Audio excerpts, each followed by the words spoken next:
Hindi education channel A to Z पे आप सबका स्वागत है। पिछले वीडियो में शब्द क्या होता है इस बात से हम परिचित हो चुके हैं। विभिन्न आधारों पर शब्द के जो भेद होते हैं उससे भी हमने परिचय पा लिया है। इस वीडियो से हम शब्द के वर्गीकरण का अध्ययन आरंभ करेंगे। इसके लिए विकार के आधार पर शब्द के जो भेद होते हैं उन भेदों का अध्ययन करेंगे, जिसमें पहला भेद है संज्ञा। इसी से हम शब्द के जो विकार के आधार पर विभिन्न भेद होते हैं या शब्द के जो वर्गीकरण होते हैं उनका अध्ययन आरंभ करेंगे। आपकी सरलता के लिए एक बार पुनः मैं आपको विकार के आधार पर जो शब्द के भेद होते हैं उनका स्मरण दिला देती हूँ। ध्यान दीजिएगा, रूपांतरण या बदलाव या विकार या प्रयोग के आधार पर हमने शब्द के दो भेद पढ़े थे, जिसमें से पहला है विकारी शब्द। विकारी शब्द के बारे में हमने जाना था कि परिवर्तन की 4 इकाइयाँ होती हैं, लिंग, वचन, काल, कारक, और इन्हीं परिवर्तन की इकाइयों के आधार पर इन विकारी शब्दों में परिवर्तन होता है। विकारी शब्द के हमने 4 भेद जाने थे, संज्ञा, सर्वनाम, विशेषण और क्रिया। दूसरा भेद है अविकारी शब्द, जिसे हम अवयव भी कहते हैं। अविकारी शब्द वे होते हैं जिनमें काल, कारक, लिंग, वचन के आधार पर कोई बदलाव नहीं आता है। इसके 4 भेद हमने जाने थे, क्रिया, विशेषण, संबंध बोधक, समुच्चय बोधक और विस्मयादि बोधक। यहाँ जो महत्वपूर्ण बात है समझने लायक वो यह है कि हम पहले विकारी शब्दों का अध्ययन आरंभ करेंगे, जिसके अंतर्गत संज्ञा, सर्वनाम, विशेषण और क्रिया, इन बिंदुओं की चर्चा करेंगे क्रम अनुसार। उसके बाद हम अविकारी शब्द या अवयव शब्दों का अध्ययन आरंभ करेंगे। तो आइए शुरू करते हैं आज की कक्षा। पहला विकारी शब्द है संज्ञा। संज्ञा जो शब्द है, अगर हम इसका संधि विच्छेद करते हैं तो हमें 2 शब्द प्राप्त होते हैं। पहला है सम और ज्ञा। सम इसमें उपसर्ग है और ज्ञा शब्द है। सम उपसर्ग का अर्थ होता है अच्छी तरह और ज्ञा का अर्थ होता है जानना। किसी चीज़ को अच्छी तरह जानना संज्ञा का शाब्दिक अर्थ है। संज्ञा के बारे में 2 महत्वपूर्ण बातें हैं। पहला यह कि संज्ञा विकारी शब्द को कहते हैं, जिससे हम पूर्व परिचित हो चुके हैं। विकारी शब्द क्या होते हैं और विकारी शब्द के भेद क्या होते हैं। इस प्रकार से यहाँ बात पुनः स्मरण करने योग्य है कि संज्ञा विकारी शब्द को कहते हैं। और दूसरी महत्वपूर्ण बात है संज्ञा के विषय में कि किसी भी नाम को संज्ञा कहते हैं। आगे ये दोनों बिंदु बहुत ही सरल ढंग से स्पष्ट होंगे, तो बहुत अच्छे समझ में आएंगे। आइए जानते हैं इसकी परिभाषा क्या होती है। संज्ञा वह विकारी शब्द है जो किसी व्यक्ति, वस्तु, स्थान या भाव के नाम का बोध कराता है। संज्ञा वह विकारी शब्द है जो किसी वस्तु, व्यक्ति, स्थान या भाव के नाम का बोध कराता है। किस प्रकार से, उदाहरण से समझते हैं। उदाहरण के लिए ये जो शब्द लिखे हैं ये संज्ञा शब्द हैं। मीना, लकड़ी, पेड़, दिल्ली, अच्छाई आदि।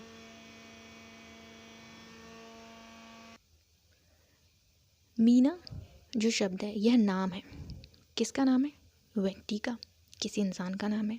लकड़ी वस्तु का नाम है। पेड़ यह भी वस्तु का नाम है। दिल्ली स्थान का नाम है। अच्छाई भाव का नाम है। तो यह जो है प्रत्येक शब्द एक नाम है। और किस तरह का नाम है? तो किसी व्यक्ति का नाम है, वस्तु का नाम है, या स्थान का नाम है, या भाव का नाम है। आगे देखते हैं संज्ञा के भेद। संज्ञा के 3 भेद हैं। देखिए, पूर्व में जब हम संज्ञा शब्द के भेद पढ़ते थे तो 5 भेद पढ़े जाते थे, जिसमें व्यक्तिवाचक, जातिवाचक, भाववाचक, द्रव्यवाचक और समूहवाचक, ये 5 भेद होते थे। किंतु वर्तमान में संज्ञा के 3 भेद माने गए हैं, पढ़े जा रहे हैं, और वह है व्यक्तिवाचक, जातिवाचक और भाववाचक। यह 3 भेद माने गए हैं। प्रश्न आए कि संज्ञा के कितने भेद होते हैं, तो उत्तर होगा संज्ञा के 3 भेद होते हैं। अब यह जो द्रव्यवाचक और समूहवाचक है, इन्हें हमने जातिवाचक के अंतर्गत स्थान दे दिया है। इन दोनों को हमने जातिवाचक के अंतर्गत ही शामिल कर लिया है। व्यक्तिवाचक संज्ञा क्या होता है? तो व्यक्तिवाचक संज्ञा दृश्य रूप में होता है तथा एक वचन में होते हैं। व्यक्तिवाचक जो संज्ञा है, इसकी पहचान की बात करें तो व्यक्तिवाचक संज्ञा आपको प्रत्यक्ष खुली आंखों से दिखाई देगी।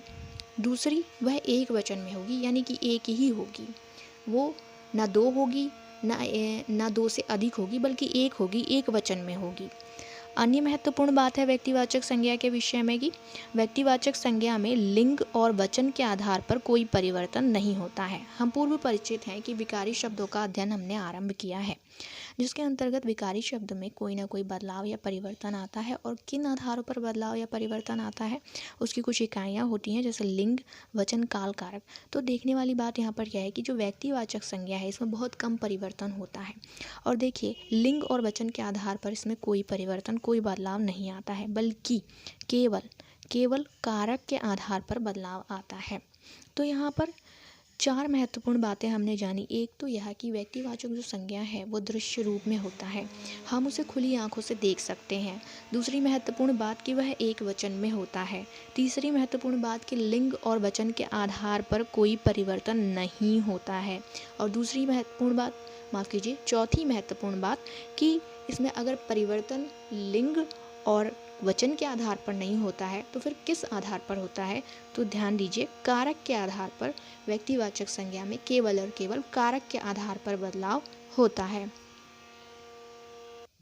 इसकी परिभाषा की बात करें तो व्यक्तिवाचक संज्ञा शब्द किसी विशेष व्यक्ति, वस्तु या स्थान का बोध कराती है।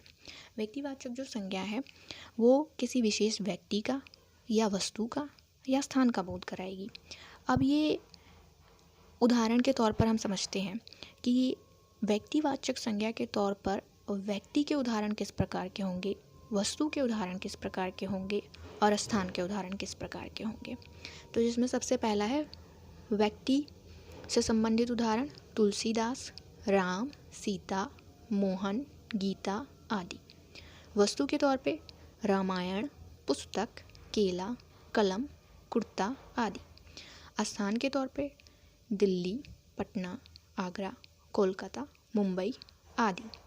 तो यह हमने जाना कि व्यक्तिवाचक संज्ञा क्या होती है, उसकी महत्वपूर्ण विशेषताएं या गुण क्या होते हैं, उसकी पहचान किस प्रकार की जाती है और उसकी परिभाषा क्या है, उसके उदाहरण से भी हम परिचित हो लिए। आगे बढ़ते हैं, जिसमें दूसरा भेद है जातिवाचक संज्ञा। जातिवाचक संज्ञा दृश्य रूप में होती है, या तो वह बहुवचन में होता है या उसका बहुवचन बनाया जा सकता है। देखिए, दो बातें। पहले जो हमने पढ़ा व्यक्तिवाचक संज्ञा, उसमें हमने जाना कि व्यक्तिवाचक संज्ञा दृश्य रूप में होती है और दूसरी महत्वपूर्ण बात कि वह एक वचन में होती है। यहाँ हम जान रहे हैं कि जातिवाचक जो संज्ञा है वह दृश्य रूप में तो होती है व्यक्तिवाचक संज्ञा के समान ही, किंतु यह एक वचन में ना होकर के या तो पहले से ही बहुवचन में होती है या फिर उसका बहुवचन बनाया जा सकता है। आगे देखते हैं, वे संज्ञा शब्द जो किसी वस्तु या प्राणी की संपूर्ण जाति का बोध कराती है जातिवाचक संज्ञा कहलाता है। वे संज्ञा शब्द जो किसी वस्तु या प्राणी की संपूर्ण जाति का बोध कराती है जातिवाचक संज्ञा कहलाती है। उदाहरण के लिए वस्तु से संबंधित उदाहरण है जैसे पहाड़, पेड़, फल, राज्य, देश आदि।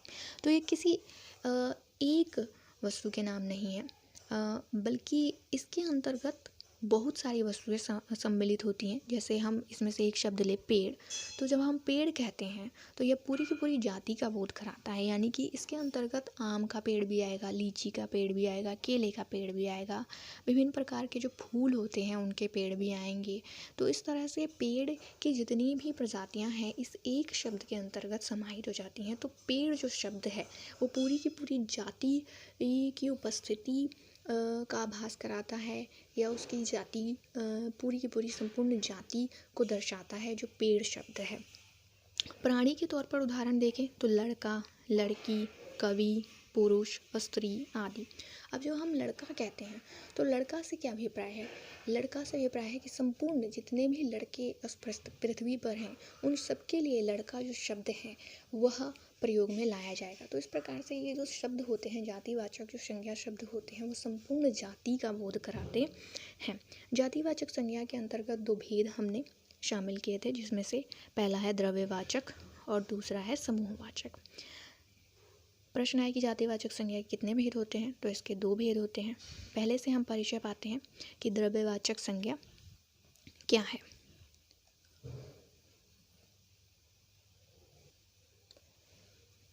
द्रव्यवाचक संज्ञा से उस द्रव्य या पदार्थ का बोध होता है जिसे हम नाप या तौल सकते हैं किंतु गिन नहीं सकते हैं। साथ ही इन पदार्थों से दूसरे नए वस्तुओं का निर्माण भी होता है।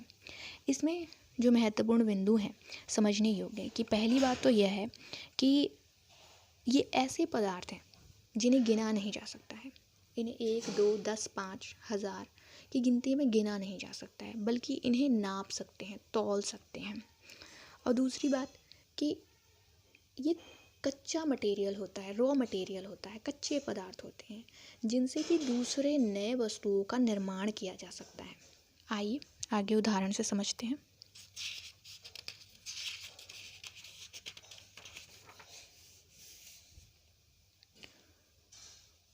यहाँ पर यह बात भी समझ लीजिए, सभी द्रव्यवाचक संज्ञाएं एक वचन में होती हैं।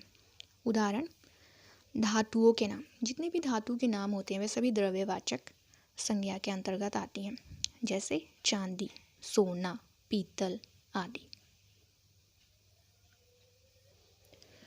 यहाँ जो धातुओं के नाम दिए गए हैं, चांदी हो गया, सोना हो गया, पीतल हो गया, तो हम देखते हैं कि इन्हें गिना नहीं जाता है।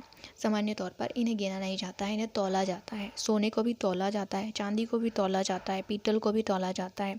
दूसरी जो खाद्य वस्तुओं के उदाहरण है या अन्य वस्तुओं के उदाहरण हैं, दूध, पानी, घी, मिट्टी, लकड़ी आदि, तो इन्हें भी गिना नहीं जाता है बल्कि तौला जाता है, मापा जाता है।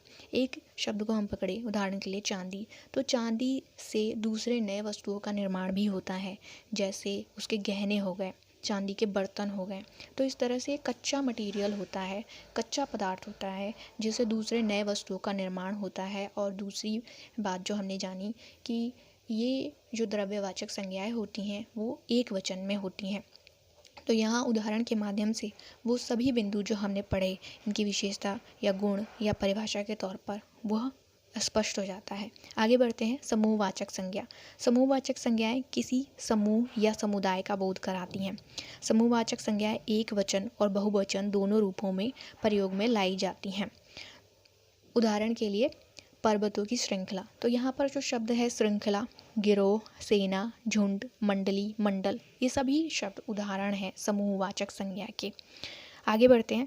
व्यक्तिवाचक और जातिवाचक संज्ञा के संबंध में अपवाद। अब कुछ बिंदु हैं जो नियम से अलग हैं और अपवाद स्वरूप हैं, उन्हें भी जान लेते हैं।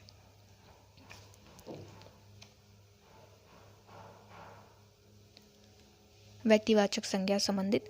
जातिवाचक संज्ञा का व्यक्तिवाचक संज्ञा के रूप में प्रयोग। कुछ जातिवाचक संज्ञाएं व्यक्तिवाचक या वस्तुओं के लिए रूढ़ हो जाती हैं। उदाहरण के लिए नेताजी ने आज़ाद हिंद फौज की स्थापना की। उदाहरण में नेताजी शब्द जातिवाचक होने के बावजूद व्यक्तिवाचक शब्द है, क्योंकि नेताजी शब्द विशेष व्यक्ति के अर्थ में प्रयुक्त हो रहा है, सुभाष चंद्र बोस के लिए प्रयोग हो रहा है। देखिए, जो बात यहाँ पर कही गई है मैं उसकी व्याख्या कर देती हूँ कि नेता जो शब्द है वो एक जातिवाचक शब्द है। नेता जब हम कहते हैं तो उससे किसी एक नेता का बोध नहीं बल्कि बहुत सारे नेताओं का बोध होता है। बहुत सारे नेताओं के लिए नेता शब्द का प्रयोग होता है। नहीं, कहने का अर्थ यह है कि जो नेता शब्द है वह एक जातिवाचक संज्ञा है, जबकि यहाँ पर नेताजी शब्द एक विशेष व्यक्ति कौन? सुभाष चंद्र बोस। सुभाष चंद्र बोस के लिए यह नेताजी शब्द जो है वो प्रयोग में लाया जा रहा है। तो इस प्रकार से यहाँ जो नेताजी शब्द है वह व्यक्तिवाचक संज्ञा के तौर पर प्रयोग में लाया जा रहा है, ना कि जातिवाचक संज्ञा के रूप में। आगे बढ़ते हैं। जातिवाचक संज्ञा संबंधित अपवाद है। व्यक्तिवाचक संज्ञा का जातिवाचक संज्ञा के रूप में प्रयोग होता है। व्यक्तिवाचक संज्ञा का किस प्रकार से जातिवाचक संज्ञा के रूप में प्रयोग होता है यह देख लेते हैं। व्यक्ति विशेष के गुणों के कारण व्यक्तिवाचक संज्ञा का प्रयोग जातिवाचक के रूप में होता है। किसी प्रसिद्ध व्यक्ति के नाम के गुणों का प्रयोग दूसरे व्यक्तियों के लिए किया जाता है नहीं, शब्द यहाँ पे मत पढ़िएगा, किया जाता है यह है इस प्रकार से। तो यहाँ संज्ञा व्यक्तिवाचक नहीं होती है, जातिवाचक बन जाती है। उदाहरण के लिए घर घर में रावण बैठे, राम कहाँ से लाए। तो यह जो उदाहरण है जिसमें रावण और राम शब्द जो है मोटे तौर पर आप देखेंगे तो रावण और राम दोनों ही व्यक्तिवाचक संज्ञाएं हैं, लेकिन यहाँ पर जातिवाचक तौर पर प्रयोग में लाई जा रही हैं। किस प्रकार से कि रावण के जो गुण हैं नकारात्मक और राम के जो गुण है सकारात्मक, उस आधार पर यह जो शब्द है वो जातिवाचक शब्द बन गए हैं कि घर घर में रावण बैठे हैं। अब एक रावण नहीं, उस एक रावण की बात नहीं हो रही है, एक रावण की बात नहीं हो रही है, यानी कि घर घर में जो नकारात्मक प्रवृत्ति के लोग बैठे हैं या अवगुण से भरे हुए जो व्यक्ति बैठे हुए हैं उनकी बात की जा रही है, उनके लिए एक शब्द दिया गया है रावण। तो इस प्रकार से यहाँ पर रावण जो शब्द है वो व्यक्तिवाचक शब्द ना हो करके जातिवाचक शब्द हो गया है और राम भी व्यक्तिवाचक शब्द ना हो करके जातिवाचक शब्द हो गया। उदाहरण में प्रयुक्त रावण व राम दोनों ही शब्द व्यक्तिवाचक होने चाहिए, किंतु ये जातिवाचक संज्ञाएं हैं। दोनों शब्द विशेष व्यक्ति के अर्थ में प्रयुक्त ना होकर उन बहुत सारे व्यक्तियों के लिए प्रयुक्त हुआ है जिसमें इनके जैसे गुण अवगुण मौजूद हैं। तीसरा और अंतिम भेद है संज्ञा का भाववाचक संज्ञा। वे संज्ञा शब्द जो किसी व्यक्ति या वस्तु के गुण, धर्म, शील, दशा, अवस्था, दोष आदि का बोध कराती हैं, भाववाचक संज्ञा शब्द कहलाते हैं। भाववाचक संज्ञाएं अर्थवान होती हैं, एक वचन में होती हैं तथा अदृश्य व अस्पर्शनीय होती हैं। अदृश्य और अस्पर्शनीय होती हैं। व्यक्तिवाचक और जातिवाचक संज्ञाएं जो हमने पढ़ी वो दृश्य रूप में होती हैं, जबकि यहाँ पर भाववाचक जो संज्ञा है वह अदृश्य रूप में है और अस्पर्शनीय है, इन्हें छुआ नहीं जा सकता है। अदृश्य है और अस्पर्शनीय है तो इसका अभिप्राय है कि इन्हें केवल महसूस किया जा सकता है, समझा जा सकता है। उदाहरण के लिए चौड़ाई, लंबाई, वीरता, प्रेम, शत्रुता, मठास, सफलता। अब किसी की वीरता को छुआ नहीं जा सकता है, खुली आंखों से नहीं देखा जा सकता है। वीरता जो है एक गुण है जो व्यक्ति विशेष में उसके व्यक्तित्व में मौजूद होती है और यह जो गुण है इसे आप महसूस कर सकते हैं। आगे बढ़ते हैं।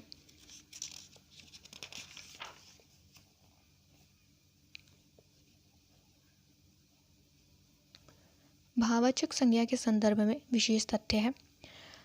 यदि किसी भाववाचक संज्ञा शब्द का बहुवचन बना दिया जाए तो वह शब्द जातिवाचक संज्ञा का रूप धारण कर लेता है। यदि किसी भाववाचक संज्ञा को किस प्रकार से जातिवाचक संज्ञा बनाया जाता है, तो जब भाववाचक संज्ञा को बहुवचन बना दिया जाता है तो वह जातिवाचक का रूप धारण कर लेती है। देखते हैं किस प्रकार से। जवानी भाववाचक शब्द है और इसका जब हमने बहुवचन बनाया तो ये हो गया जवानियाँ और इस प्रकार से ये शब्द बन जाता है जातिवाचक। बुराई भाववाचक है, जब हमने इसका बहुवचन बनाया बुराइयाँ तो यह जातिवाचक बन गया। दूरी भाववाचक है, दूरियाँ जातिवाचक। कुर्बानी भाववाचक है, कुर्बानियाँ जातिवाचक। मेहरबानी भाववाचक है, मेहरबानियाँ जातिवाचक। कुछ भाववाचक संज्ञाओं का बहुवचन नहीं बनाया जा सकता है, जैसे चंचलता, सुंदरता, शत्रुता, मित्रता आदि। यदि इनका बहुवचन बना दिया जाए तो ये वर्तनी की दृष्टि से अशुद्ध हो जाएंगे। अब भाववाचक संज्ञाओं का निर्माण भी होता है। तो भाववाचक संज्ञाओं का निर्माण 5 प्रकार से होता है। पहला नंबर पे है संज्ञा। संज्ञा के 2 प्रमुख भेद जातिवाचक और व्यक्तिवाचक से भाववाचक संज्ञा शब्द बनाए जाते हैं। उदाहरण के लिए व्यक्तिवाचक संज्ञा से किस प्रकार से भाववाचक संज्ञा बनाए जाते हैं वो देख लीजिए। राम व्यक्तिवाचक संज्ञा है और इसका जब हमने भाववाचक बनाया तो यह हो गया रामत्व, रावण से रावणत्व, शिव से शिवत्व आदि। आगे बढ़ते हैं। जातिवाचक संज्ञा से दूत जातिवाचक शब्द है, इससे भाववाचक बन गया दौत्य। नारी से नारीत्व, लड़का लड़कपन, मनुष्य मनुष्यता, देव देवत्व, शिशु शैशव आदि।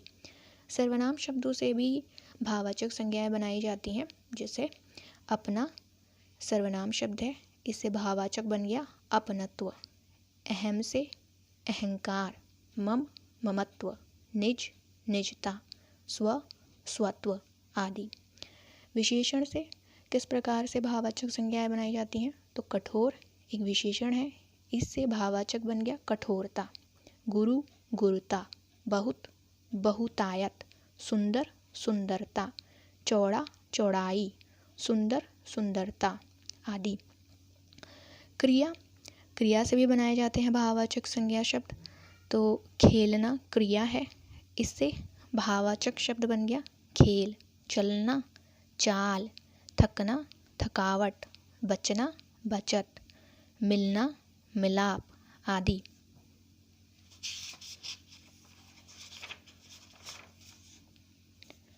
अवयव से बनने वाले भाववाचक शब्द किस प्रकार के हैं? समीप समीप्य, दूर दूरी, निकट निकटता, धिक धिक्कार आदि। तो इस प्रकार से इस वीडियो में हमने समझा कि संज्ञा क्या होता है, संज्ञा के भेद कितने होते हैं। 100 उदाहरण हमने सभी बिंदुओं को बड़े ही सरल ढंग से समझा जाना।